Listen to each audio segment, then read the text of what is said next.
So, da sind wir wieder am Start. Ist die Hintergrundmusik okay von der Lautstärke? Kurz mal eben nutzen, Info geben. Ihr könnt es immer so ein bisschen am besten beurteilen, ob der Hintergrund ein bisschen in Ordnung ist. Gut, prima. Also nicht zu laut, nicht zu leise sein. Prima. Extensions. Grüß dich. Hi. Okay, also Lagerfeuer, wie gesagt, sind die merkwürdigen Gegebenheiten dieser Erde. Verschiedene Storys habe ich wieder für euch heute rausgesucht, die vielleicht real sind. Vielleicht sind diese ganzen Erlebnisse auch wirklich vorgekommen. Das, was wir nicht wissen, ob sie Realität oder Fiktion sind.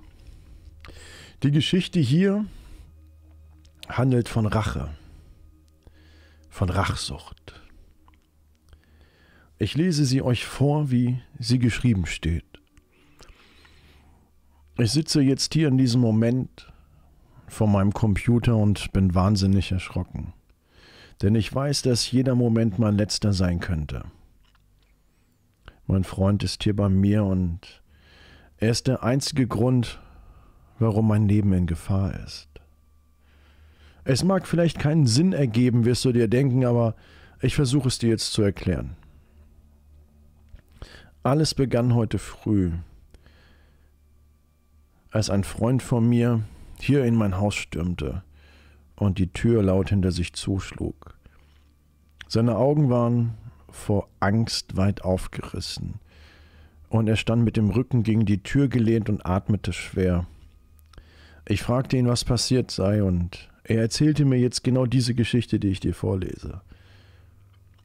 Er lebte seit einem Jahr bei seiner Tante, weil seine Eltern in Mexiko schon längere Zeit gewesen sind.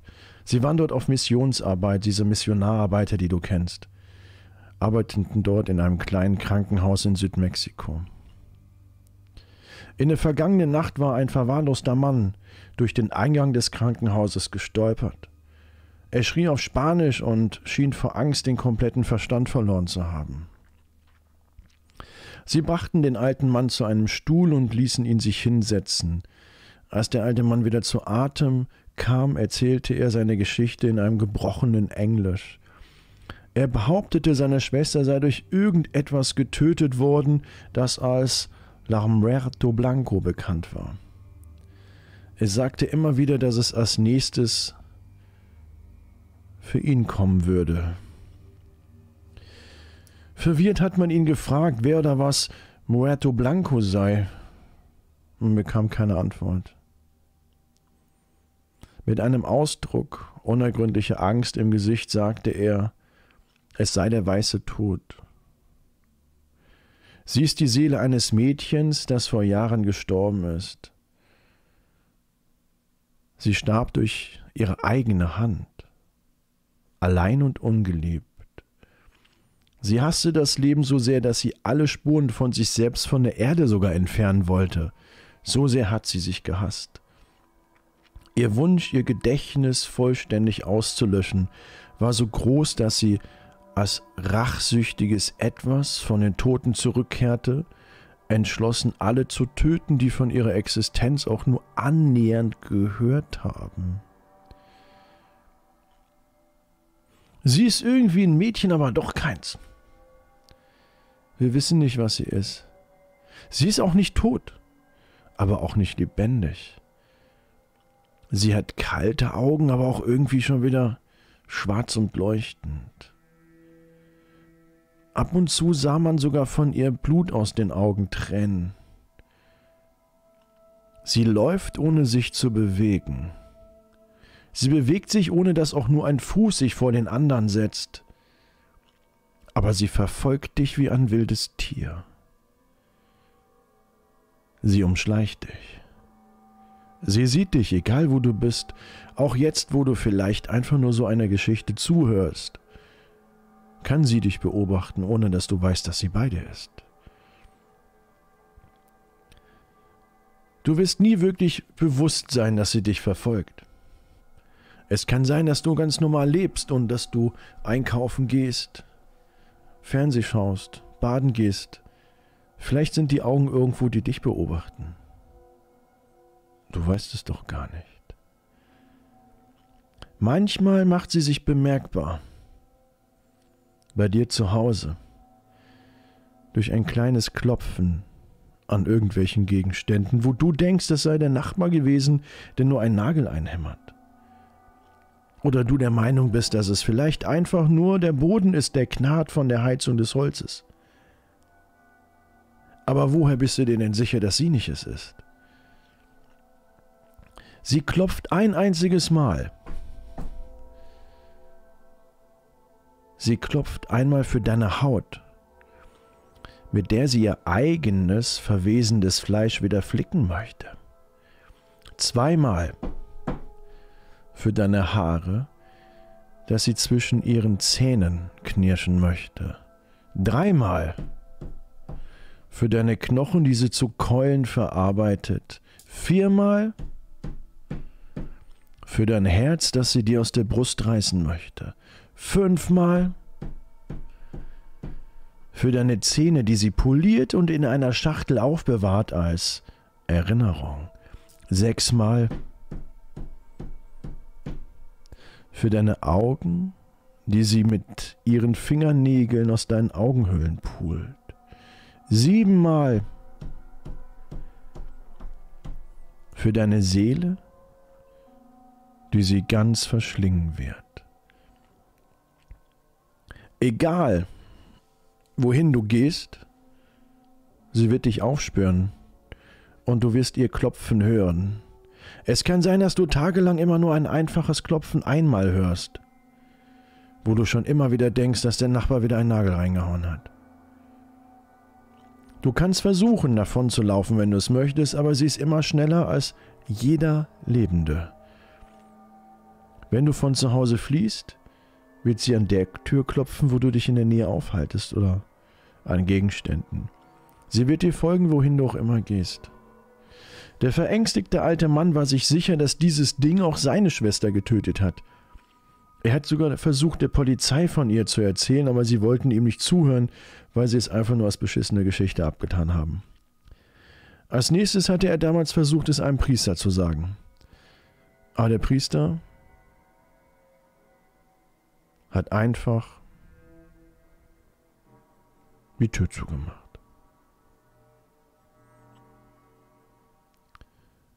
Der Priester soll auch sie gesehen haben. Er wollte sich nicht einmischen. Mit seinem Kopf zwischen seinen Händen haltend saß er dort, dieser verängstigte Mann, und wusste, dass sie ihn immer folgt. Bis du jemand anderem davon erzählst, denn dann schlägt es zu. Es tötet dich und beginnt der Person zu folgen, der du es gesagt und erzählt hast. Nachdem er seine Geschichte beendet hatte, stahl der Mann ein Auto vom Parkplatz und verschwand tief hinaus in die weite Nacht. Anschließend hatten Mutter und Vater meines Freundes natürlich sofort die Tante angerufen und ihr von dem seltsamen Mann erzählt, dem sie begegnet waren. Sie fragten, ob sie jemals von diesem weißen Tod gehört hätten. Sie sagte, sie habe es nicht getan und sie fuhren fort, ihr die Geschichte zu erzählen, der Mann erzählt hatte. Später in der Nacht erhielt die Tante einen Anruf. Es war die mexikanische Polizei. Sie sagte, dass die Eltern außerhalb des Krankenhauses tot aufgefunden seien. Sie waren wortwörtlich auseinandergerissen, zerfetzt. Die Tante meines Freundes hat sofort in der Schule angerufen, um die schlechte Nachricht zu verbreiten. Als er weinte, sagte sie ihm, sie könnte nicht verstehen, was passiert sei. Sie erzählte ihm die ganze Geschichte und erzählte auch von diesem seltsamen Mann, der nur wenige Stunden bevor seine Eltern tot aufgefunden wurden, im Krankenhaus aufgetaucht ist. Sie erzählten ihm, wie der Mann seinen Eltern eine seltsame und verstörende Geschichte über etwas, was man den weißen Tod nennt, erzählte. Als er den Hörer auflegte, hörte er mit Mühe überhaupt noch zu und musste sich erstmal abfinden, was er aufgenommen hatte. Es kam ihm nicht real vor. Als er nach Hause kam, stand die Haustüre des Hauses offen. Darin war eine Blutspur, die in die Küche führte. Dort auf dem Küchenboden fand er die Leiche seiner Tante. Sie war von Bein bis zum Hals aufgerissen. Er rannte aus dem Haus quer durch die Stadt, ohne sich umzusehen, bis er ein Haus erreichte, wo ich wohne. Als er mir diese Geschichte erzählte, konnte ich es eigentlich gar nicht glauben. Innerhalb eines Tages waren seine Mutter, sein Vater und seine Tante ermordet. Ja, ich weiß, das hört sich sehr weit hergeholt an. Aber bevor ich nur ein Wort sagen konnte, zuckte mein Freund und ich beide entsetzt zurück, als wir ein Klopfen an meiner Haustür hörten. Wir starren jetzt schon seit einer Stunde auf diese Tür und keiner von uns will sie öffnen. Das Klopfen hält immer noch an und wird immer lauter und eindringlicher. Sie gibt nicht auf.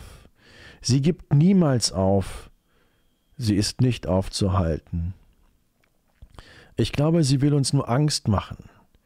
Meine Freundin und ich glauben, dass wir uns gegenseitig die Schuld geben sollen. Und das tue ich. Ich gebe meinem Freund die Schuld für all das. Es ist seine Schuld. Ich hätte nie von ihr erzählen sollen. Wenn ich hier im Haus neben meinem Freund sitze und wir beide bei diesem schrecklichen Klopfen lauschen, das immer lauter wird, wünsche ich mir viele Dinge. Ich wünschte, sie hätte meinen Freund getötet, bevor er mein Haus erreichte. Wenn er mir nie von ihr erzählt hätte, wäre ich jetzt nicht in Gefahr.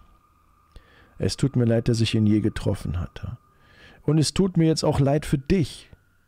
Es tut mir leid, dass ich dich gezwungen habe, dir diese Geschichte anzuhören, dass ich sie vorlesen musste, dass du jetzt zu Hause bist, alleine oder auch nicht.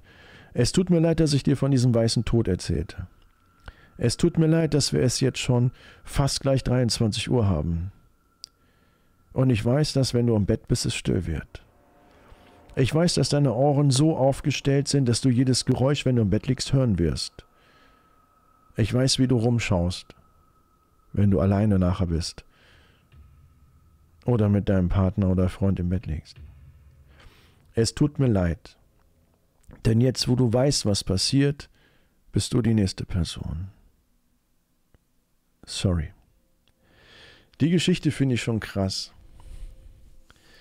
Man ist ja relativ, wenn es dunkel ist, offen für alles.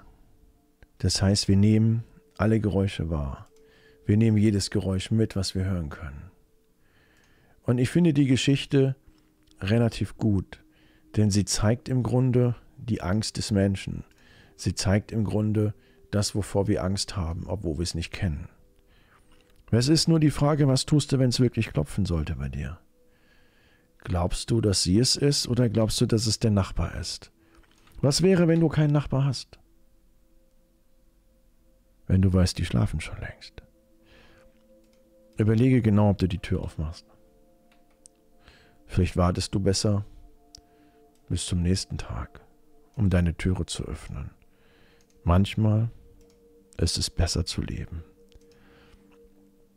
Es gab damals auch einen reichen alten Mann. Wir nennen ihn jetzt einfach mal Mr. Winters. Der lebte ganz allein in einem großen Herrenhaus. Seine einzige Begleitung war seine Krankenschwester. Eine Frau mittleren Alters, die sich um ihn kümmern musste. Sie kam jeden Morgen, wo schon langsam hell wurde, und sehr früh. Und ging am Abend, nachdem sie ihn ins Bett gebracht hat. Sie war da. Sie war immer da, die Mr. Winters.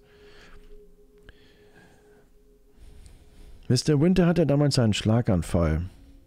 Dadurch hatte er eine leichte Behinderung und war seitdem an den Rollstuhl gefesselt. Er konnte leider nicht mehr laufen, er konnte auch nicht sprechen. Er war nicht in der Lage, für sich selbst zu sorgen, er konnte nicht mal mehr alleine auf die Toilette gehen. Aber die Krankenschwester kam jeden Tag. Eines Abends rollte die Krankenschwester Mr. Winters aus seinem Schlafzimmer ins Wohnzimmer hinüber. »Es tut mir leid, aber ich muss Sie heute Abend verlassen, Mr. Winters«, hat die Krankenschwester gesagt. »Meine Tochter bekommt ein Baby und ich muss bei ihr sein.« Mr. Winter konnte natürlich nicht antworten. Er saß nur schweigend auf seinem Rollstuhl und hörte zu. Obwohl es kurzfristig war, habe ich es geschafft, auch eine andere Krankenschwester für Sie zu besorgen, die sich während meiner Abwesenheit auch um Sie kümmert, sagte die Krankenschwester. Es ist aber Ein netter junger Mann. Es ist jetzt nicht wirklich eine Krankenschwester, aber ich denke, da kommen Sie klar, Mr. Winters. Es ist ein netter junger Mann, das Freddy heißt er. Genau in diesem Moment konnte man die Türklingel hören. Oh, ich glaube, das ist er. Das müsste Freddy sein. Mr. Winters konnte natürlich nicht reagieren aufgrund seines Schlaganfalls. Sie ging aus dem Zimmer und kam ein paar Minuten später zurück und ein junger Mann war bei ihr. Er war ein unheimlich gut aussehender Mann mit irgendwie einer komischen, knorrigen Nase und hatte irgendwelche wilden, starrenden Augen, was so ein bisschen unheimlich war. Unter seinem Arm hatte er einen großen Karton. Es sieht aus, als würde Sturm aufziehen, hat die Krankenschwester gesagt. Ich muss los, das ist Freddy, Mr. Winters. Ich bin sicher, er wird sich gut um Sie kümmern. Ich bin morgen früh wieder da. Die Krankenschwester ging und man hörte die Tür hinter sich schlagen. Freddy lächelte nervös und sagte, »Schön, Sie kennenzulernen, Mr. Winters.« Der alte Mann nickte und zwang sich zu einem Lächeln. »Kann ich das irgendwo hinstellen?« fragte Freddy und hielt den Karton hoch. Mr. Winters deutete auf den Flurschrank mit seiner Gestik. Freddy ging hinüber und stellte den Karton vorsichtig auf das oberste Regal außer Reichweite. »Es ist ein schöner Ort, den Sie hier haben«, sagte Freddy. »Draußen auf dem Land, keine Nachbarn in der Nähe, die Sie stören könnten. Muss hier draußen ruhig sein.«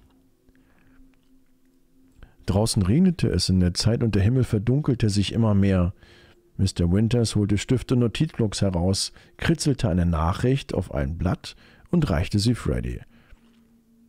Der junge Mann las es laut vor. »Bitte mach das Licht an!« »Sicher, Mr. Winters«, sagte Freddy, als er den Schalter umlegte und das Licht anmachte. »Ich sehe mich mal nur nach meinem Zimmer um und wenn ich zurückkomme, können Sie mir mal sagen hier, ob ich Ihnen was zu essen machen soll.« Als der junge Mann das Zimmer verließ, rollte Mr. Winters mit seinem Rollstuhl zum Radio und schaltete es ein. Der Ansager war mitten in einer Eilmeldung. Die Polizei fordert alle Anwohner auf, wachsam zu sein. Ein Wahnsinniger... Nichts mehr zu hören. Irgendwelche Störgeräusche während der Radioverbindung. Draußen regnete es stark, was wohl den Empfang ein bisschen störte. Mr. Winters drehte die Lautstärke auf. »Dies ist der Statusgeschichte Opfer. Kopf nie gefunden.« Er konnte kaum richtig was verstehen, weil durch diese schlechte Verbindung irgendwas nicht zu hören war. Plötzlich griff eine Hand über seine Schulter und schaltete das Radio aus. Der alte Mann drehte sich um und sah Freddy mit einem seltsamen Ausdruck im Gesicht stehen. »Sie sollten sich solche Dinge nicht anhören, Mr. Winters«, sagte der junge Mann, »besonders nicht an einem Abend wie diesem. All diese Morde, das ist genug.« Genau in diesem Moment hörten sie die Türklingel. »Ich gehe hin«, sagte Freddy und verließ das Zimmer. Mr. Winters saß in seinem Rollstuhl und wartete nervös. Als Freddy zurückkam, hielt er eine Zeitung in den Händen. »Es war nur der Zeitungsjunge, der die Abendausgabe brachte, Mr. Winters«, sagte er. »Hier ist nichts Lesenswertes.« Er faltete die Zeitung zusammen und legte sie auf den Tisch. Mr. Winters nahm seinen Stift und sein Notizblock, kritzelte eine Notiz und hielt sie ihm hin. Freddy hob es auf und las es laut vor. »Bitte mach mir eine Tasse Tee.« »Sicher, Mr. Winters?«, sagte Freddy und ging in die Küche. Sobald sich die Tür hinter ihm geschlossen hatte, drehte sich der alte Mann zum Tisch und schnappte sich sofort die Zeitung. Als er sie öffnete, sah er die Überschrift »Verrückter forderte ein weiteres Opfer«. Als er den Artikel schneller durchblätterte, sah er, dass das letzte Opfer ein Polizist war. Wie die anderen war dieser enthauptet und sein Kopf fehlte. Mr. Winters dachte an den Karton in der Nähe von dem Platz, wo er sitzt. In dem Moment gab es Donner, Grollen und Blitze und plötzlich gingen die Lichter aus, der Sturm hat den Strom abgeschaltet. Kurzschluss. Der alte Mann faltete die Zeitung zusammen und legte sie zurück auf den Tisch. Genau in diesem Moment hörte er die Türklingel läuten. Rasch rollte er mit seinem Rollstuhl den Flur entlang und blieb an der Haustür stehen. Er nahm einen Regenschirm, der in der Ecke stand, hakte den Griff um die Klinke, um sie zu öffnen. Vor der Tür stand ein Polizist. Der Regen peitschte, ein Lichtkegel erhellte den Himmel und beleuchtete sein Gesicht. »Guten Abend, Sir«, sagte der Polizist, während er seine Dienstmagd zeigte. »Wir durchsuchen alle Häuser in der Gegend. Haben Sie in dieser Gegend verdächtige Personen gesehen?« Mr. Winters nickte hektisch und winkte den Polizist herein. Er holte Stift und Notizblock heraus und begann eine Nachricht zu schreiben, als der Polizist eintrat und die Haustür schloss. Mr. Winters drückte seinen Finger auf seine Lippen und forderte den Polizisten auf, still zu sein. Dann riss er den Zettel ab und hielt ihn hoch. Der Polizist nahm den Zettel und las ihn leise. »Bitte helfen Sie mir. Ich glaube, der Wahnsinnige ist in meinem Haus. Er ist gerade in der Küche. Er hat da einen Karton dabei. Ich denke, das ist da, wo der Kopf drin ist.« »Wo ist die Kiste? Wo ist die Kiste?« flüsterte der Polizist. Mr. Winters deutete auf den Schlafzimmerschrank hin, in die Ecke, wo die Kiste hingestellt wurde. Der Polizist zerknüttelte den Zettel, steckte ihn in die Tasche und eilte ins Schlafzimmer. Mr. Winters rollte sich schnell zurück ins Wohnzimmer. Genau in diesem Moment öffnete sich die Küchentür und Freddy kam mit einer Tasse Tee herein. »Bitte schön, Mr. Winters«, sagte er. »Eine schöne Tasse Tee, um die Nerven zu beruhigen bei diesem Donner und Blitz? Das ist genug, um jeden nervös zu machen.« Mr. Winters nahm die Tasse mit zitternden Händen und musterte den jungen Mann nervös. Freddy warf einen Blick auf die Zeitung auf den Tisch. »Wie ich sehe, haben Sie die Nachrichten gelesen? Ist grausam, nicht wahr?« Plötzlich flog die Tür auf und der Polizist kam ins Zimmer. Er hielt eine Waffe in der Hand. »Gehen Sie weg von dem alten Mann!« schrie er. »Hände hoch!« Freddy zuckte vor Schreck zusammen und taumelte zurück. »Was?« Er atmete tief. »Wer sind Sie?« »Ich bin Polizist und Sie sind wegen Mordes verhaftet«, sagte der Polizist. »Wegen Mordes?« Freddy schnappte nach Luft. »Worüber reden Sie?« »Versuch nichts Lustiges irgendwie zu machen hier«, sagte der Polizist. »Ich habe den Karton im Schlafzimmerschrank gefunden und den abgetrennten Kopf da drin.« »Schlafzimmerschrank? Aber mein Karton ist im Flurschrank.« Freddy eilte zur Tür. »Er versucht zu entkommen«, rief Mr. Winters. »Erschießen Sie ihn!« Der Polizist drückte auf den Abzug und ein Schuss ertönte. Freddy taumelte und brach auf dem Boden zusammen. Eine Blutlache breitete sich um ihn herum aus und sie sickerte in den Teppich. Der Polizist eilte herbei, kniete sich zu dem Sterbenden. Er drehte Freddy um und begann, in seinen Taschen zu suchen. »Das bekommt man, wenn man einen Kopf tötet«, sagte er. »Dafür werden Sie mir Ihre Medaille bestimmt geben. Mein Bild wird bald überall in den Zeitungen stehen.« Der Polizist hatte Mr. Winters den Rücken zugewandt. Er sah den alten Mann noch aus seinem Rollstuhl aufstehen. Er sah, wie der alte Mann lautlos auf ihn zukam. Er sah, dass er ein scharfes Messer in der Hand hielt. Er wusste nie, was geschah, bis es zu spät war und die glitzernde Klinge seine Kehle durchschnitt. Später, als Mr. Winters dem Polizisten den Kopf absägte, dachte er darüber nach, wie schlau er gewesen war. Er dachte an all die Jahre, die er damit verbracht hatte, vorzugeben, behindert zu sein. Es war eine wundervolle Verkleidung, sagte er. Niemand hat jemals vermutet, dass der arme, alte, stumme, behinderte Mr. Winters der verrückte Wahnsinnige war, nach dem die Polizei schon immer gesucht hat. Du weißt nie, als was sich Menschen ausgeben. Du glaubst, die Menschen zu kennen. Du glaubst, dass du weißt, wer die Person ist, die in der Wohnung neben dir lebt. Du glaubst es. Aber du hast wirklich doch gar keine Ahnung. Menschen geben sich als etwas aus, was sie nicht sind. Menschen versuchen, etwas zu spielen, was sie nicht sind. Menschen versuchen, einen Charakter zu formen, zu imitieren. Aber woher weißt du, dass die Menschen wirklich sind?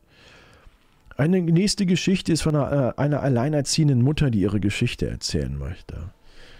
Die Mutter erzählt uns jetzt ihre Geschichte, auch ihrer Kinder. Ich bin eine alleinerziehende Mutter. Mein Mann hat mich vor ein paar Jahren wegen einer anderen Frau verlassen. Seitdem erziehe ich unsere beiden Söhne alleine. Eric ist 8 und Andrew ist 6. Schönes Alter, oder?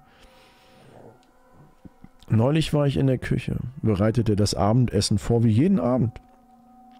Ich sah Andrew im Hinterhof spielen. Er spielte mit jemand Fußball, aber ich konnte nicht sehen, wer es war. Aber was ich sehen konnte, dass Andrew den Ball kickte und jemand anderes ihn wieder zurückkickte. Ich dachte, das wäre Eric gewesen. Ich erschrak, als ich Schritte die Treppe herunterkommen hörte und Eric hereinkam und sich an den Tisch setzte. Ich fragte mich, mit wem spielt Andrew? Denn meine Kinder dürfen eigentlich ohne Erlaubnis nicht mit anderen spielen. Und auch niemand zu uns einladen. Also rief ich Andrew zum Abendessen. Genervt fragte ich ihn, was hast du gemacht?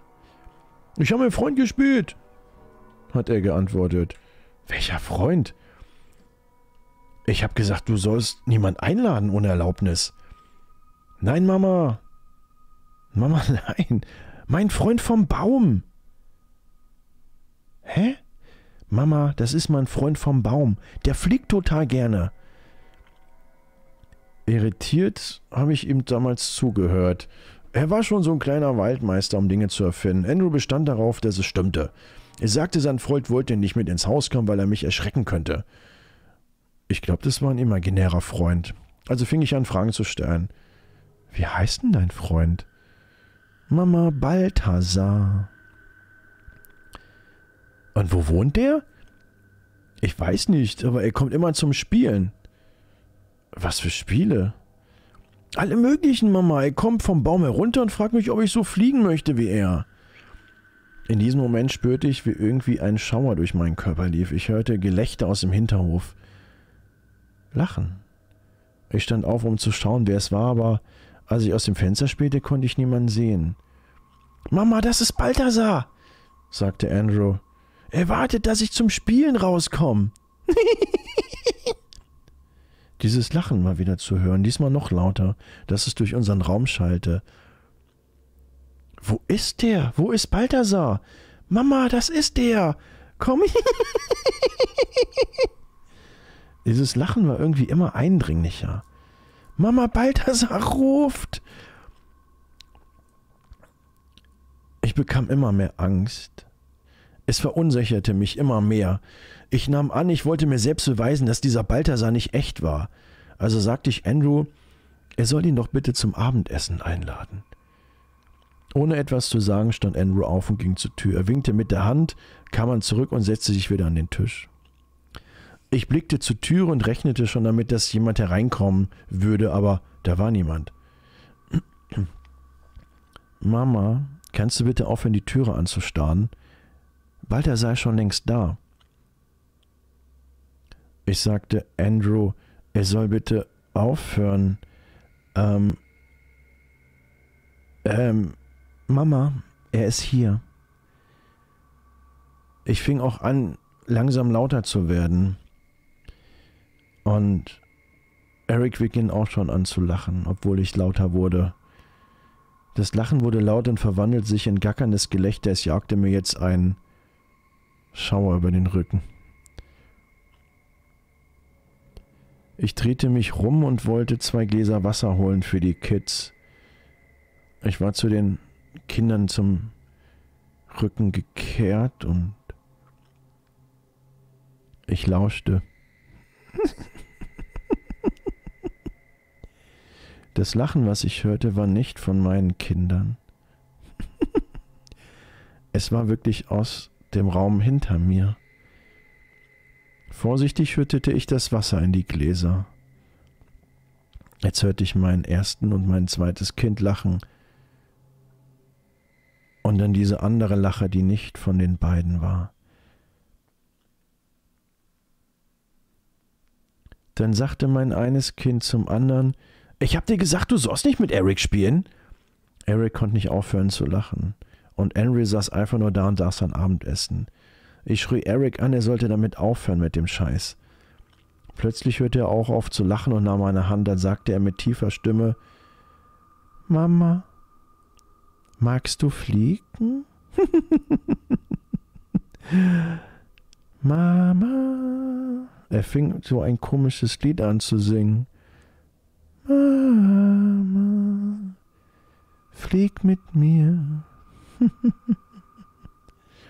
Seine Augen waren ganz komisch. Ich bekam Angst von seinem Verhalten und auch, ich wollte den Raum verlassen, nach oben gehen, um mich zu beruhigen. Ich weiß nicht warum, aber das Lachen jagte mir immer noch einen Schauer bei den Rücken. Ich ging hoch und konnte immer noch das Lachen der Kinder hören. Nach einer Weile war alles still. Ich konnte es von oben hören. Als ich wieder nach unten ging, waren die Jungs wieder ganz normal im Spielen und spielten auf ihre Playstation am Fernseher. Am nächsten Tag bin ich früher von der Arbeit nach Hause gekommen. Als die Kinder von der Schule nach Hause kamen, bereitete ich das Abendessen vor. Alles schien normal. Ich sagte den Jungen, sie sollen sich bitte die Hände vorher waschen und sich dann an den Tisch setzen, servierte das Essen. Alles schien normal, bis ich meine Söhne fragte, was am Tag zuvor passiert war. Erics Gesicht war leer. Er schien sich an nichts zu erinnern. Andrew sagte, Balthasar hat mit uns gegessen, Mama, das weißt du. Ich sagte darauf, aber Balthasar hat sich überhaupt nicht an unseren Tisch gesetzt. Ich habe Balthasar nicht gesehen. Mom, er saß dort. Bist du sicher, habe ich gefragt. Warum konnte ich den nicht sehen? Mama, du hast mir doch gesagt, ich soll Balthasar zum Essen einladen und ich habe getan, was du sagtest. Was willst du von mir? Ich fragte dann, was machst du eigentlich mit Balthasar zusammen? Du Mama, hör mal zu. Wenn Balthasar kommt, um mit mir zu spielen, fliegt er vom Baum runter, sagt er. Wir spielen Spiele, manchmal wird er wütend. Er verliert nicht gern. Dann lässt er mich fliegen und bleibt einfach auf dem Boden und spielt alleine weiter. Als ich das hörte, hatte ich ein bisschen Gänsehaut. Dann fragte ich Andrew, was gestern passiert sei, als sein Bruder so komisch anfing zu lachen. Mama, gestern kam Balthasar doch ins Haus. Er war wütend, weil er mag Eric nicht. Also ließ er Eric fliegen und aß mit uns. Eric? Erinnerst du dich an irgendwas, dass du geflogen bist? Eric antwortete nur, nein, Mama. Ich erinnere mich nur, dass ich gegessen habe und du am Tisch gesessen hast. Dann schloss ich meine Augen, als ich sie öffnete, warst du oben in deinem Zimmer. Mein Magen drehte sich langsam um und mir wurde schlecht. Endlich begann ich zu verstehen, was er sagte. Dieser Balthasar hat meinen Sohn Eric direkt vor meinen Augen wohl besetzt. Er scheint wohl in ihn eingedrungen zu sein. Andrew, wer ist Balthasar? Mama, bitte raste jetzt nicht aus. Kannst du dich an diese 2 Kinder noch erinnern, die im Feuer verbrannt sind? Als er das sagte, wurde mir eiskalt. Ja? Mama, vor Jahren war in einem Haus doch nicht weit von uns hier vorne an der Straße eine ganze Familie umgebracht worden, weißt du noch? Das Haus ist doch in Brand angegangen. Mama, das Haus ist doch... Weißt du das noch? Der hat doch das Haus angesteckt und hat das ganze Haus niedergebrannt. Alles, was sie fanden, waren nur verkohlte Überreste. Aber das ist doch schon lange her. Woher weißt du, dass das ist doch passiert? Da warst du noch gar nicht auf der Welt, sagte ich zu ihm. Woher weißt du das? Mama, der Balthasar hat mir das gesagt. Die Geschichte habe ich dir nie erzählt. Das war weit vor euch. Mama, mir hat das Balthasar erzählt. Wer hat dir von dem Feuer erzählt? Waren das die Kinder von der Schule? Mama, Balthasar. Manchmal kommt er nachts von den Bäumen runter und steht einfach ganz still da und beobachtet mich. Auch dich, während du schläfst. Hast du dich manchmal nicht gewundert, warum du wach wirst? Nein. Mama, da steht Balthasar. Der beobachtet dich, weil seine Mama weg ist. Seine Mama ist auch tot. Der findet seine Mama nicht. Der steht an deinem Bettende und schaut dich an, manchmal stundenlang. Er hat sich sogar schon zu dir ins Bett gelegt. Der wollte nah sein. Er hört mir aber nicht zu, dass er das lassen soll. Ich weiß, dass sich mein Magen damals umgedreht hatte und ich mich fast übergeben hatte. Was hat er dir übers Feuer erzählt?, fragte ich ihn. Er erzählte, dass er damals nachts Geräusche in dem Haus gehört hat, wo er gewohnt hat. Und irgendjemand hat ihn geweckt, und als er aus der Tür seines Zimmers schaute, sah er seinen Vater tot auf dem Boden. Und dann hörte er einen Schrei und sah, wie 2 Männer seiner Mutter die Kehle durchgeschnitten hatten. Er sagte, dass er und seine Schwester rannten und sich im Schrank versteckten und sie voll Angst hatten. Nach einer Weile hörten sie nichts mehr. Aber sie hatten immer noch Angst zu gehen, dann rochen sie den Rauch und konnten nichts mehr sehen und es wurde heiß. Und das Letzte, woran er sich erinnerte, bevor er einschlief im Schrank, dass sein Körper brannte. Und dann schlief er ein, Mama. Ich weiß nur, nachdem ich das gehört hatte, war ich sprachlos. Ich hatte noch nie in meinem Leben solche Angst. Und das Schlimmste ist, meine Kinder konnten nicht wissen, was damals passiert ist. Seitdem kann ich kein Auge zudrücken. Ich weiß nicht, was ich tun soll. Ich brauche Hilfe. Meine Kinder spielen mit den toten Kindern des anderen Hauses. Und ich habe Angst, heute Nacht ins Bett zu gehen, weil ich weiß, dass Balthasar mich beobachtet. Jede Nacht. Und er sich wohl in mein Bett legen möchte.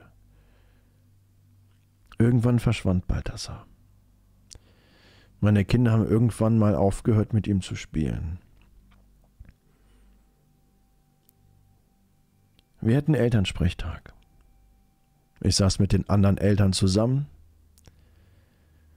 und dann hörte ich eine Mutter, dass sie Ähnliches erlebte.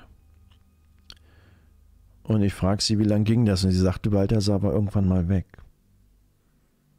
Man sagt sich, dass Balthasar bei vielen Familien vorbeischaut, weil er seine Mutter sucht. Und man weiß zurzeit nicht, wo Balthasar ist, bei welcher Familie und in welcher Wohnung. Irgendwo wird Balthasar schon sein. Das ist Balthasar. Keiner weiß es. Wir werden uns jetzt noch die letzte Geschichte des Abends noch anhören und schauen dann noch uns die letzte kranke Situation an für heute. Die Geschichte finde ich auch sehr spannend und sehr nice. Eines Morgens ging ein junges Mädchen aus Japan namens Mei zur Schule. Unterwegs sah sie zufällig ein anderes Mädchen am Ende der Straße spielen. Aus irgendeinem seltsamen Grund sprang das Mädchen immer hoch und runter. Mei wusste, dass es das Mädchen wohl war, das mit ihr auf die Schule ging, denn sie hat dieselbe Schuluniform an. Als Mei näher kam, sah sie, dass das Mädchen auf einem Gullideckel hoch und runter hüpft. Mei war verwirrt. Sie fragte sich, warum macht das Mädchen das auf dem Gullideckel? Warum sprang sie immer auf derselben Stelle hoch und runter? Ist die bekloppt? Ist es ein Spiel? Als sie sprang, hörte Mei das Mädchen vor sich hin murmeln. 3, 3, 3, 3, 3. Als Mei vorbeiging, erkannte sie das Mädchen. Es war Haruka. Ein ruhiges und seltsames Mädchen, das sogar aus ihrer Klasse, das oft leider von Mobbing-Attacken leben musste. Manchmal ignorierten die anderen Mädchen in der Klasse Haruka einfach. Zu anderen Zeiten spielten sie sogar mit ihr grausame Streiche. Sie wurde von allen gemobbt. Die Lehrer wussten sogar, dass sie gemobbt wurde, aber sie drückten einfach ein Auge zu. Schrecklich, oder? Als sie merkte, dass die Schule gleich anfing, eilte Mei davon und überließ das seltsame Mädchen ihrem komischen Spiel auf dem Gullideckel. An diesem Tag bemerkte Mei im Unterricht, dass dort ein leerer Schreibtisch war. Haruka war nicht zur Schule erschienen. Den ganzen Tag fragte sich Mei, was das Mädchen vorhatte. Als die Schulglocke läutete, strömten alle Kinder auf die Straße. Mei ging nach Hause und traf auf dem Weg wieder Haruka. Das Mädchen war immer noch an derselben Stelle wie am Morgen und sprang immer noch auf und ab. Mei ging auf das Mädchen zu und blieb direkt vor ihr stehen. Das Mädchen sprang weiter. Sie hatte ein breites Lächeln im Gesicht und sagte, Nein, nein, nein, nein. Was machst du? Fragte Mei. Haruka antwortete nicht und sagte weiter, 9, 9, 9, 9. Ich hab dich gefragt, was du machst, schrie May mittlerweile. Das Mädchen ignorierte sie, sprang einfach weiter. May mochte irgendwie das Mädchen eh nicht besonders. Sie erinnerte sich, dass sie sogar damals auch schon Ähnliches hatte. Auch sie wurde beschimpft. Aber sie hatte sie auch irgendwie schon mal gemobbt. »Was glaubst du, wer du bist?« rief May zu ihr. »Antworte mir, wenn ich mit dir rede.« Bis zu diesem Moment hatte May Haruka eigentlich nie so gehasst wie die anderen. Aber der Anblick des Mädchens, das sich so amüsierte und so vollgenommen ignorierte, erfüllte May mit Wut. »Du sagst mir besser, was du tust, oder wird dir leid tun«, sagte May, schon eher warnend. Das Mädchen hüpfte fröhlich weiter, als hätte sie Mays Warnung überhaupt nicht mitbekommen. Plötzlich verlor May die Beherrschung und stieß Haruka zu Boden, schubste sie richtig um. »Ich bin dran«, sagte May, als sie den Platz des Mädchens einnahm und auf dem Gully stand. May sprang in die Luft und genau in diesem Moment streckte Haruka die Hand aus und entfernte den Gullydeckel. May fiel direkt tief in den Gullyschacht. Das fremde Mädchen stand auf und setzte den Gullydeckel wieder auf. Dann mit einem breiten Lächeln der Zufriedenheit auf dem Gesicht begann sie weiter auf und ab zu springen. Als sie sprang, sagte sie 10, 10, 10, 10, 10. Geile Geschichte. Die gibt es in verschiedenen Abhandlungen und in verschiedenen Formen. Die andere Geschichte war ja die gleiche, ähnlich zum kurzen Abschied. Ein Mann, der jeden Tag seinen Weg zur Arbeit wählte. Die haben wir uns schon mal angehört, aber die ist sehr geil. Haben wir vielleicht noch mal vor ein paar Monaten gehabt. Auch mal eine geile Geschichte. Ein Mann, der täglich zur Arbeit ging, kam an einem Zaun vorbei. Jedes Mal sah er dieses Loch im Zaun und hörte immer irgendjemand singen hinten. 4, 4, 4, 4, 4, 4. Dachte sich nichts bei und ging vorbei. Am nächsten Tag ging er wieder zur Arbeit und kam wieder an dem Zaun vorbei. Sah wieder dieses große Loch in diesem Holzzaun und hörte wieder dieses Singen. 4, 4, 4, 4. Der dritte Tag ging er wieder vorbei und hörte wieder singen. 4, 4, 4. Er wurde neugierig, ging zu diesem kleinen Loch in dem Holzzaun und schaute durch. Bis er merkte, dass Blut und Schmerz ihn überströmte und jemand durch das Astloch des Zaunes einen spitzen Gegenstand in sein Auge steckte und ihm das Auge ausbohrte. Und der Gesang im Hintergrund ging 5, 5, 5. Auch ekelig. Mit diesen wunderschönen Träumen übergebe ich euch heute der Nachtruhe. Und vielleicht habt ihr ja heute Nacht jemand am Bett stehen, der euch beobachtet. Vielleicht ist es die Person, die eure Füße berührt, wenn sie unterhalb der Decke hervorschauen. Ich bedanke mich für die Subs. Ich bedanke mich für die Donations und die Bits. Für alle Neuen. Danke meine Moderation. Ich würde sagen, schlaf gut und angenehme Träume. Wir sehen uns morgen von 12 bis 14 oder von 20 bis 23. Und der grüne Abschluss, zitter nicht. Das sind nur Geschichten. Bis morgen, ciao.